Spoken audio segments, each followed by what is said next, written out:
A Lei Rouanet, é o apelido dela, Lei Rouanet, na verdade ela é conhecida como Lei Federal de Incentivo à Cultura. Ela é uma legislação brasileira criada para fomentar e promover o desenvolvimento cultural do país e permite que empresas, CNPJ, pessoas físicas, destinem parte do seu imposto de renda devido a projetos culturais aprovados no Ministério da Cultura. Então, por meio dessa lei, artistas, produtores, instituições podem captar recursos para realizar eventos, produções audiovisuais, exposições, espetáculos e outras atividades culturais, incentivando a diversidade cultural e o acesso à arte em diferentes regiões do Brasil.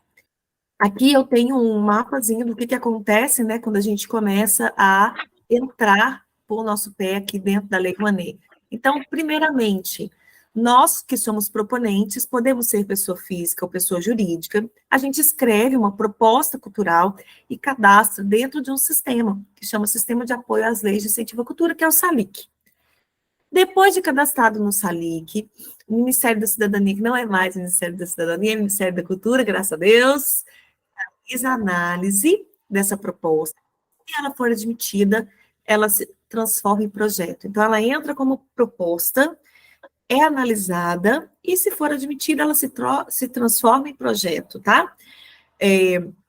O que acontece aqui dentro, entre o envio e a aprovação, é uma coisa chamada diligência, que não está aqui nesse caminho, que são processos de ajuste que o MINC solicita para a gente. Então, durante minha inscrição, o MINC me solicita, fala assim, Josi, eu achei que você escreveu a justificativa de tal e tal forma, gostaria que você ajustasse, modificasse, citasse tais artigos e incisos da Lei 8.313, enfim, ela vai te pedir que você faça os ajustes para entrar dentro do padrão que ela trabalha ali. Mas, ok, meu projeto está aprovado, fiz todas as diligências enviadas e recebi o meu sim. Após a aprovação do projeto, cabe ao proponente encontrar empresas ou pessoas físicas para patrocinarem suas ideias. Então, o que vai acontecer? Eu vou encontrar empresas que queiram ter o abatimento fiscal, a empresa vai ter abatimento de 4% do seu imposto de renda e a pessoa física vai ter abatimento de 6% do imposto de renda. Como funciona o abatimento, Jô? Sendo bem breve aqui. Tem muita gente que se enrola um pouco e não entende muito bem isso. Então, a empresa calculou lá quanto ela vai pagar de imposto de renda esse ano e deu 100 mil reais de imposto. Desses 100 mil, ela pode doar 4% para um projeto cultural que está aprovado via Lei Rouanet. E esses 4% dá 4 mil. Então, ela pode doar 4 mil reais. Mas isso é o mínimo, né, gente? Normalmente, essas empresas pagam milhões e milhões de imposto. E esses 4% também dá milhões de reais em patrocínio, né? Caixa, Vale, Banco do Brasil. E se a gente for falar das empresas grandes, a gente pode falar também das menores que estão próximas da gente, que são empresas de médio e grande porte, mas que não são as maiores do Brasil, né? São empresas que estão aí em torno de nós, redes de supermercado, redes de lojas, de drogarias, enfim, uma série de empresas que a gente pode abordar. Além das pessoas físicas que têm o mesmo cálculo, só que para 6%. Então, se ela paga 100 mil reais, ela pode doar 6 mil para um projeto que já está aprovado na Lei Rouanet. Quando você aprova 10%, capta 10% do valor do projeto, antes era 20%, agora é só 10%. Então, quando eu capto 10% do valor do projeto, o MINC abre o meu projeto para eu fazer uma adequação. Por exemplo, o meu projeto é de 100 mil reais, mas eu captei só 10. O MINC permite que eu adeque o meu projeto para realizar só com 10. Ah, não, eu quero fazer com 10. Eu vou comprar os instrumentos e vou montar o show, por exemplo. E vou deixar as apresentações para um outro momento. Então, você começa a fazer com 10 mil reais apenas o seu projeto. Se ao longo do caminho da execução desse projeto você for captando mais recursos, tudo bem, você vai adequando o projeto e aumentando o valor, tá? Ou se você fala assim, não, eu não vou adequar nada, eu captei 10, vou começar a executar com 10, mas eu vou continuar tentando captar os 100 mil. Então, eu vou deixar meu projeto do jeitinho que ele está aqui, só vou falar ok, SALIC, sendo bem, né, prática, só vou falar ok, SALIC e reenviar o projeto para eles avaliarem. Eles avaliam em mais ou menos 30, 60 dias, e eles devolvem para mim. Eles publicam novamente no Diário Oficial da União. A primeira publicação no Diário Oficial da União é a publicação de aprovação do projeto, e a segunda é de aprovação para execução. E aí sim eu posso executar o meu projeto 100% financiado com recursos da Lei Rouanet. O caminho é praticamente este. Vamos lá, nós temos uma série de leis e instruções normativas que regulam a Lei Rouanet. Porém, a gente tem as 3 mais importantes, que eu falo que é a Bíblia, a Constituição e os 10 mandamentos da lei, tá? A Bíblia é a instrução normativa, que é esse grande pacote de informações que a gente vai avaliar hoje. A segunda, que é a nossa Constituição, é a Lei 8.313, que é a Lei de 1991. Essa lei, gente, foi a primeira criada, né, para incentivar a cultura, um PROAC. E o terceiro documento, que é os 10 mandamentos, é o decreto que acabou de ser lançado agora. Bem, para começar, o que é a instrução normativa? Ela é um documento, gente, emitido pelo MINC, que ela regula todo o processo de realização de um projeto através da Lei Rouanet. Ela vai te ensinar desde como elaborar um projeto, aí ela vai te ensinar como é que acontece a análise, o que você pode, o que você não pode fazer. Então ela vai passar, aí ela te ajuda a fazer a pré-produção do projeto, a execução, te dá toques de pós-produção também, que é a prestação de contas. Então, a instrução normativa, ela é ali um guia mesmo, é uma bíblia. Tudo que você tem dúvida sobre o processo da Lei Rouanet, você vai encontrar alguma normativa, algum inciso ali dentro que te auxilie. E o que é a Lei 8.313, de 1991? Essa lei, gente, ela regula a instalação do PRONAC, que é o Programa Nacional de Apoio à Cultura, tá? Então, ela é a primeira lei que foi pensada para a cultura no Brasil, a partir de 91, pensando na criação do PRONAC, do Fundo Nacional de Cultura, do Mecenato e do Fundo de Investimento Cultural e Artístico, o FICART, tá? Então, ela vai te ajudar a elaborar a justificativa, porque você tem que citar alguns trechos dela dentro do seu projeto e tudo mais. E o decreto 11.453, que é esse de março, eu trouxe até uma citação dele aqui para a gente poder avaliar o que o decreto está falando. O decreto não fala somente da Lei Rouanet, tá? Ele fala do PRONAC, atualiza, né, do que trata a Lei 8.313, ele fala da Política Nacional de Cultura Viva, ele fala da Política Nacional da Aldir Blanc, do Fomento à Cultura, das ações emergenciais destinadas ao setor cultural previsto na lei complementar e de outras políticas públicas culturais formuladas pelos órgãos, inclusive a Lei Paulo Gustavo. Então, vamos lá. Entramos agora com os 2 pés dentro da nova instrução normativa, tá? Vamos entender quais são as principais mudanças e como elas são benéficas para a gente que é proponente, artista e fazedor de cultura, né, do nosso país. Bom, da apresentação de propostas e do proponente, no caso.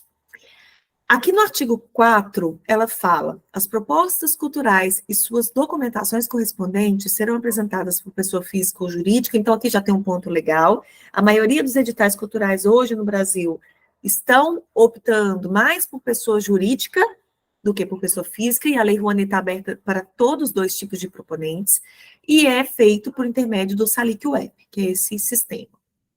O proponente que apresentar o seu primeiro projeto junto ao PRONAC será dispensado da comprovação de atuação na área cultural, caso o valor total do projeto seja de até 200 mil. Isso é muito importante.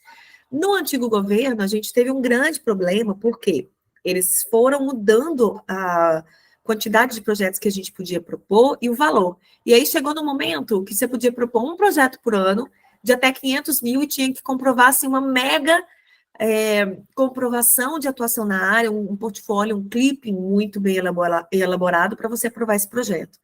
Aqui não. Aqui voltou o que já era no governo Dilma antes, né, de todo esse processo que a gente veio vivenciando. Então, se você nunca escreveu projeto para lei nenhuma, edital nenhum, você nunca nem fez nada na arte, você é um artista totalmente iniciante, você consegue aprovar um projeto na Lei Rouanet hoje, tá? Ah, não, mas eu era engenheiro e resolvi virar artista. Meu sonho sempre foi ser pintor. Então, não tem comprovação nenhuma disso na minha carreira, mas você consegue mesmo assim aprovar um projeto, se esse projeto for de até 200 mil. E se for 201 mil, aí você já precisa comprovar a atuação. E se for 300 mil, precisa comprovar. E, por fim, o período para apresentação das propostas é de 1º de fevereiro a 30 de novembro de cada ano, mas não deixe para a última hora, tá? Tem gente que só vai acordar em outubro, tem gente que só vai acordar no dia 15 de novembro. E, normalmente, gente, o que acontece na maioria das empresas? Vou dar uma dica de ouro para vocês. A maioria das empresas distribui os recursos do seu imposto, né, que ele pode incentivar, até novembro, para o ano seguinte. Então, se você manda um projeto em novembro de 2022, muito provavelmente, quando você mandar o seu projeto para análise, todas as empresas da região já vão estar distribuindo a verba.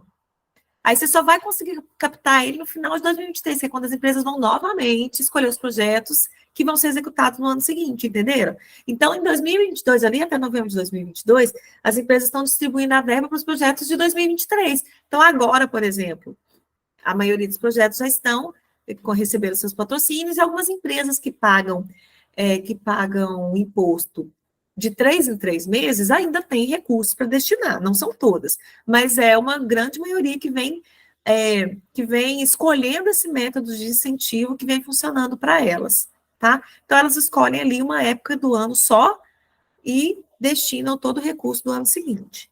Então, não deixe para a última hora. Se você mandar no finalzinho do ano, muito provavelmente só vai executar daí 2 anos, 1 ano e meio praticamente, tá?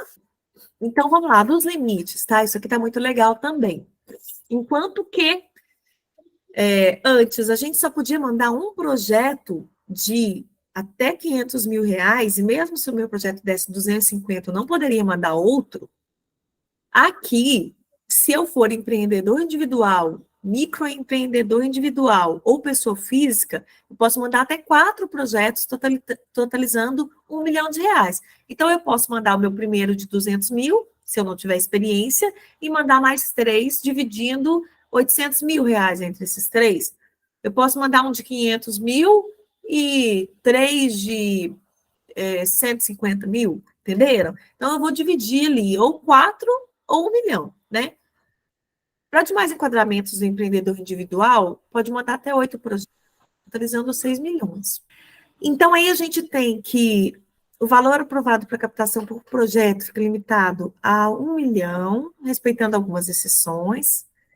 E a gente tem também os cachês de 25 mil por apresentação para artista solo e modelo, o cachê de até 50 mil para grupos artísticos, bandas, exceto orquestras, de até 5 mil por apresentação por músico e até 25 mil por maestro. Então, esses cachês aqui também estavam muito reduzidos, e pensa, né, a gente como artista solo, né, poder ganhar até 25 mil por apresentação de um projeto que a gente está escrevendo é muito legal.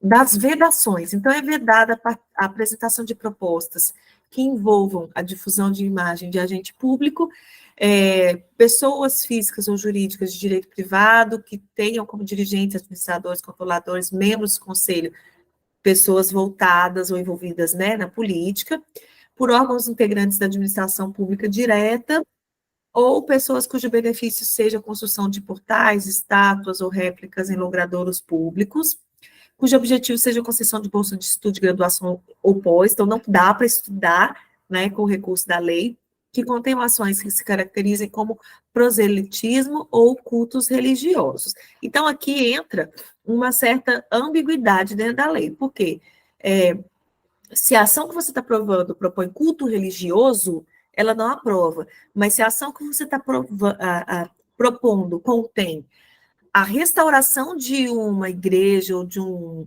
espaço religioso, ou de obras sacras, por exemplo, ela aceita. Ou uma festividade que acontece, que é centenária numa cidade, que envolva, por exemplo, eu aprovei um projeto que é o projeto da Semana Santa, que é a encenação, né? Então, envolve arte. É uma manifestação religiosa, mas envolve arte, cultura, patrimônio ali. Então, ela aceita. A acessibilidade, ela está voltada para quando a gente tenta deixar que uma obra seja acessível para pessoas com deficiência, de qualquer tipo de deficiência, tanto física como de compreensão intelectual, auditiva, visual, tá? Então, a acessibilidade, sempre que vocês ouvirem essa palavra, ela vai estar voltada para pessoas com deficiência.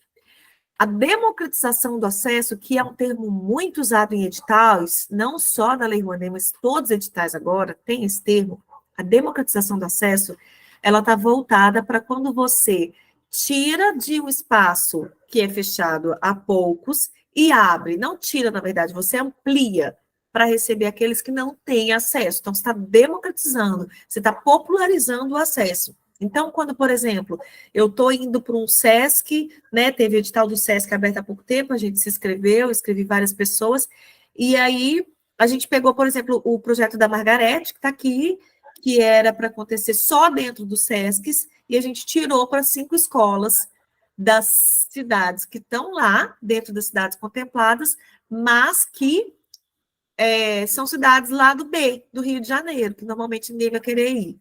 Então, a gente tira do SESC, de dentro do espaço fechado, que já é um espaço que já seleciona quem entra ali, quem entra sabe por que entra, não vai ali, né? Normalmente as pessoas que estão numa outra classe não têm costume de frequentar esses ambientes, e a gente leva para dentro de uma escola pública, onde a gente encontra um público que não tem acesso, não tem o costume, não tem a vivência de ser recebido no SESC, né? Copacabana, por exemplo. Por mais que as atividades sejam gratuitas. Vocês entendem isso? Então, a democratização do acesso é quando você consegue levar e permitir que pessoas que não teriam acesso à arte e à cultura tenham, através do seu projeto. E quais são as medidas de acessibilidade que eu tenho que prever dentro do meu projeto? Então, ele fala que todas as propostas culturais apresentadas pelo no mecanismo de incentivo à cultura, no PRONAC, deverão conter medidas de acessibilidade compatíveis com as características do objeto, sempre que tecnicamente possível. No aspecto arquitetônico, recurso de acessibilidade de pessoas com mobilidade reduzida, idosas, para permitir o acesso aos locais onde se realizarão as atividades culturais, espaço com acessório como banheiro, área de alimentação, circulação, adequados e adaptados. E no aspecto comunicacional, recurso de acessibilidade às pessoas com deficiência intelectual, auditiva e visual, para permitir o acesso ao conteúdo dos produtos culturais resultantes do projeto. Os custos com essas ações de acessibilidade devem estar previstos no orçamento analítico. Então, gente, isso aqui é agora uma exigência. Eles falam que quando tecnicamente possível, mas você sempre tem que propor alguma coisa, tá? Por exemplo, eu não vou propor medidas de acessibilidade física se eu estou produzindo um vídeo de curta-metragem que vai ser lançado nas redes sociais. Não preciso de medidas de acessibilidade física. Mas se eu vou colocar ele numa sala de cinema, eu preciso me preocupar. Como que uma pessoa que é cadeirante ou que tem uma mobilidade reduzida, é idoso, vai chegar até ali? Uma pessoa que tem deficiência visual. Então, isso é essencial. Não existe mais Lei Rouanet sem a gente propor medidas de acessibilidade.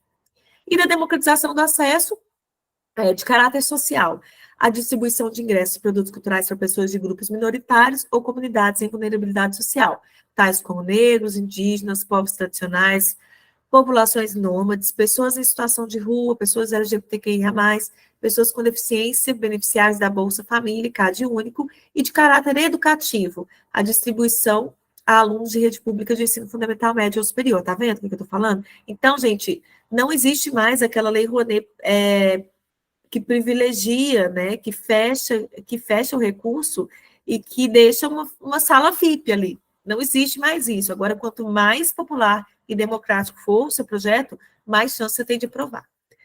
E agora das condições gerais. Então, vamos lá.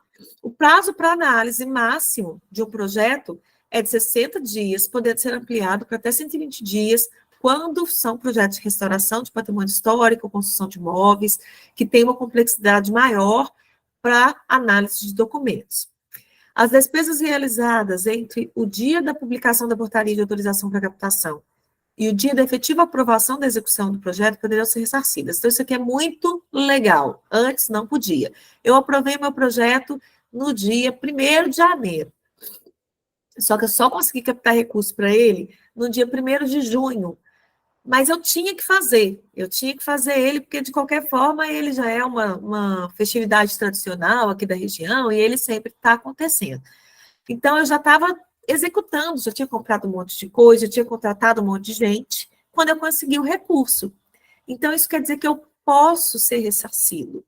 Pelo momento que o projeto foi do momento que o projeto foi aprovado lá para a captação, sem empresa nenhuma ter captado, eu já posso começar a executar e juntar as notas. Quando entra o recurso da empresa, eu consigo fazer uma prestação de contas retroativa desse período que eu não tinha recurso, tá?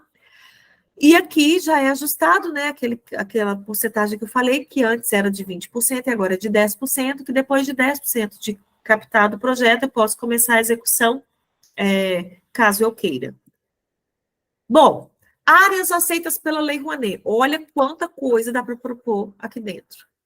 Artes digitais, eletrônica, cibernética, games, aplicativos, arte sacra, belas artes, arte contemporânea, audiovisual, museu e memória, acervo histórico, artes integradas, artesanato, canto, capacitação cultural, projeto de oficina e curso, circo, construção de locais culturais, cultura popular, cortejo, desfile, dança, evento de literatura, exposição de artes, feira de negócio cultural, gastronomia regional brasileira. Gente, feira de negócios, exposição, gastronomia, feiras de artes, isso é muito legal, tá? Então, pensem nisso aí também, se vocês têm um trabalho mais popular para muita gente.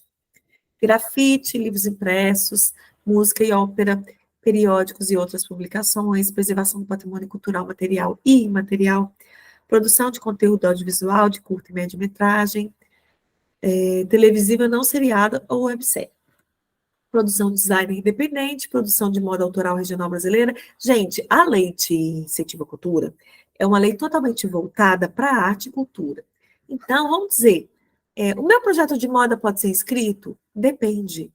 Depende da forma como você vai usar a moda aí dentro. Ele é artístico? Ele é cultural? Ele é patrimonial? Ele pega a moda enquanto história e patrimônio? Se sim, o seu projeto pode ser inscrito. Agora, se ele é comercial, não. Aí a moda está voltada para outro lado, né? Assim como arquitetura e outras habilidades aí.